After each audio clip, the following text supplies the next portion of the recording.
Welcome to the Digital Intellect. The news hit like a thunderclap, an announcement so shocking, so unthinkable that it seemed to freeze the nation in disbelief. For generations, Coca-Cola has been more than just a beverage, it's been a symbol of American culture, optimism, and unity. But now, the unthinkable has happened. Coca-Cola, the quintessential American brand, is leaving America. The company that once promised to put a Coke in every hand, from bustling cities to the quietest rural towns, is packing up and moving out. The red and white logo, as familiar as the stars and stripes, is about to vanish from its homeland. The terse announcement on June 18, 2025, sent shockwaves through Wall Street. Investors watched in horror as Coca-Cola's stock plummeted, erasing billions in value within minutes. The financial world, so used to the stability of this corporate giant, was suddenly thrown into chaos. In Washington, lawmakers scrambled to respond, while in small towns across the country, the news felt personal. For many, Coca-Cola isn't just a drink, it's a part of daily life, a fixture in diners, gas stations, and family gatherings. The thought of losing it was almost unimaginable. After more than a century as a symbol of American capitalism, Coca-Cola's board declared the U.S. too unpredictable and costly for its global headquarters. The decision was not made lightly. Executives cited mounting challenges, economic uncertainty, shifting regulations, and a business climate that no longer felt welcoming. Years of escalating trade disputes and tariffs, they argued, made doing business in the U.S. unsustainable. The company faced rising costs at every turn. Raw materials, transportation, and even the simple act of selling a bottle of Coke became a bureaucratic maze. International markets, once secondary, now seemed more stable and profitable. The fallout was immediate. #Coke treason trended across every major social media platform. Politicians from both parties rushed to condemn the move, calling it a betrayal of American workers and values. Protesters gathered outside Coca-Cola offices, demanding answers and action. For Atlanta, the city that has been Coca-Cola's home for over 100 years, the impact is devastating. Thousands of jobs are gone overnight. Families who built their lives around the company now face an uncertain future. The city's skyline, once crowned by the iconic Coca-Cola building, feels emptier than ever. The red and white logo, woven into the fabric of American life, is now a symbol of a nation at risk of losing its corporate champions. From Super Bowl commercials to backyard barbecues, Coca-Cola has been there for every American moment. Its departure leaves a void that can't easily be filled. If Coca-Cola can leave, who's safe? The question now hangs over every American company, every worker, and every community. As the dust settles, the nation is left to wonder, what does it mean when even the most American of brands decides to walk away? To truly grasp how protectionism backfired, we need to look closely at the policies that set this chain of events in motion. It all began with a series of bold government decisions made with the intention of strengthening the American economy and shielding domestic industries from foreign competition. These policies were announced with great fanfare, promising to put American workers and companies first. Tariffs, introduced under the banner of America First, were designed to protect U.S. industries by taxing imports from abroad.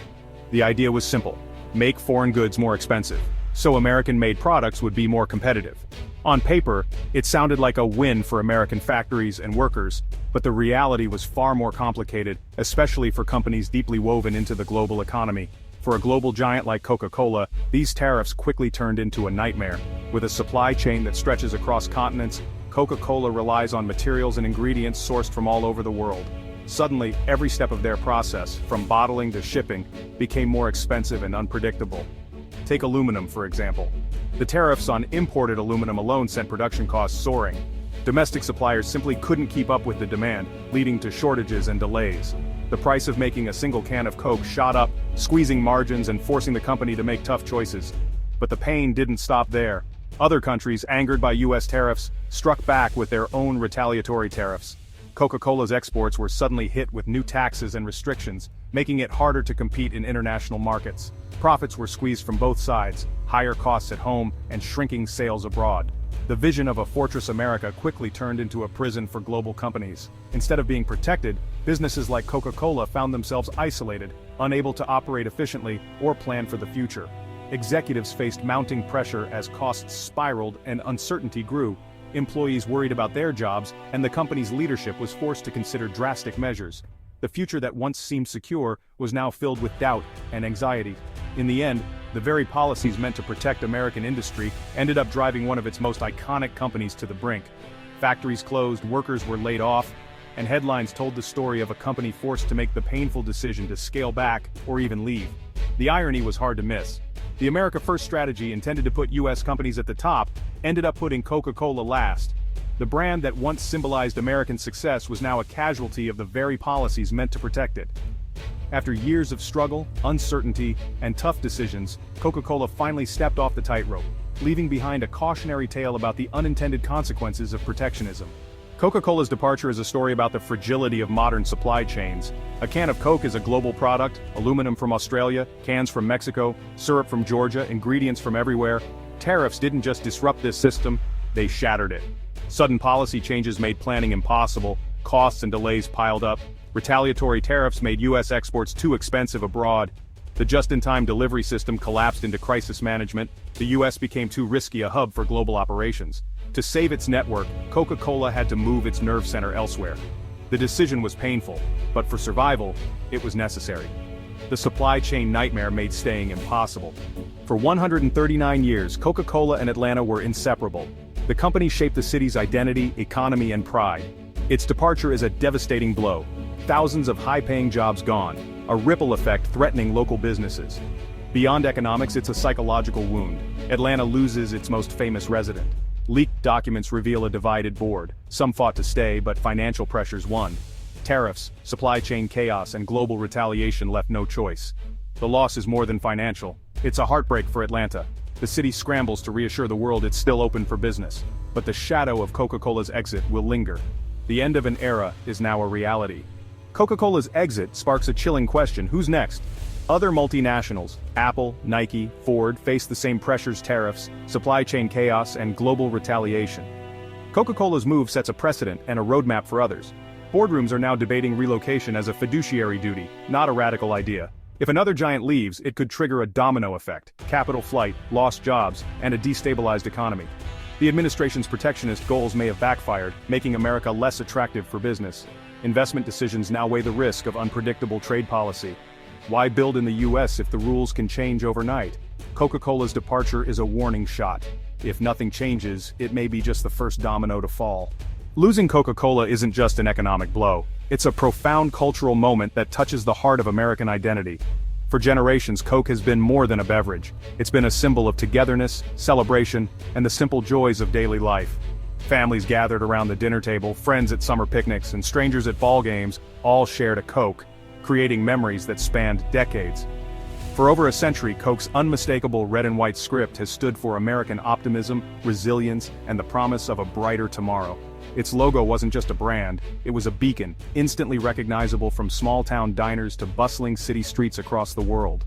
Through its timeless ads, the classic contour bottle, and its presence at every major event, from the Olympics to the Super Bowl, Coke didn't just sell a drink, it sold an idea, the dream of America, a place where happiness was always within reach, and where everyone was welcome to share in the experience.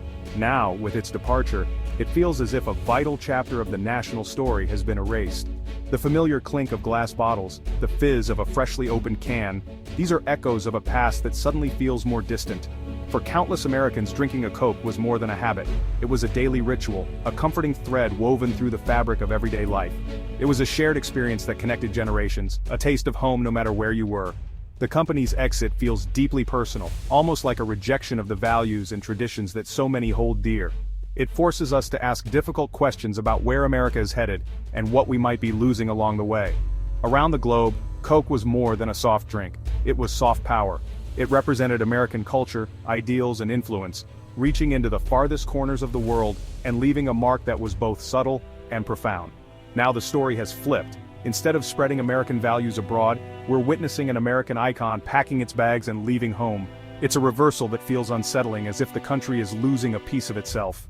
This single act sends shockwaves through the world, damaging America's image as a leader in global commerce and innovation. It raises doubts about the nation's stability and its ability to hold on to the very symbols that once defined it.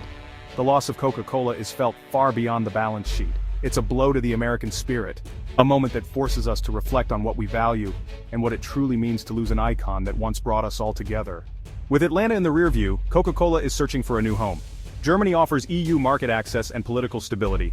Switzerland tempts with neutrality, low taxes, and a business-friendly climate. Dubai, a global trade hub, offers tax-free incentives and access to fast-growing markets. Each option has challenges: cultural, regulatory, and logistical. Uprooting a century-old company is monumental. Coke must rebuild its workforce, adapt to new laws, and redefine its identity. The transition will be costly and risky, but escaping US protectionism is a bet on long-term survival. The world is watching to see if it pays off. Coca-Cola's exit brings America to a crossroads: trade nationalism versus globalization. Protecting industries with tariffs can backfire, costing jobs and raising prices. The loss of global champions like Coke forces a national reckoning. PepsiCo may seize the moment but faces the same risks. The debate is no longer abstract, it affects real people and real jobs. Is Coke a traitor or a refugee from hostile policy? The answer depends on perspective, but the stakes are high. America must choose double down on protectionism or re-embrace globalization. The decision will define its economic future and global standing. The fizz is gone from Coke's American story. Will the nation go flat too?